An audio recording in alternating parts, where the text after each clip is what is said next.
Sebuah video yang beredar di platform X pada Selasa 20 Mei 2025 menjadi viral di media sosial. Video tersebut menunjukkan seorang siswa duduk sendirian di pojok halaman sekolah saat acara perpisahan berlangsung.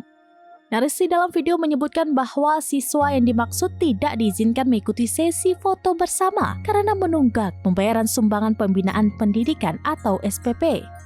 Terlihat siswa tersebut menggunakan seragam sekolah dan duduk terpisah dari kerumunan siswa lainnya yang sedang berfoto bersama.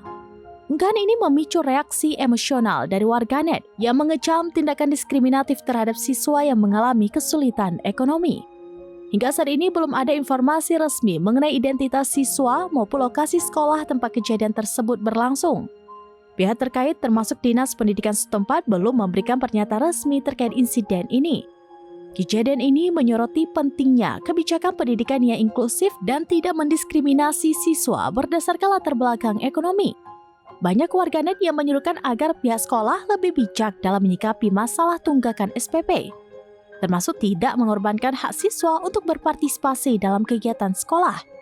Peristiwa ini menambah daftar kasus serupa yang sebelumnya terjadi di berbagai daerah, di mana siswa mengalami perlakuan tidak adil karena keterlambatan pembayaran SPP. Hal ini menimbulkan pertanyaan mengenai implementasi kebijakan pendidikan gratis dan akses pendidikan yang setara bagi semua siswa.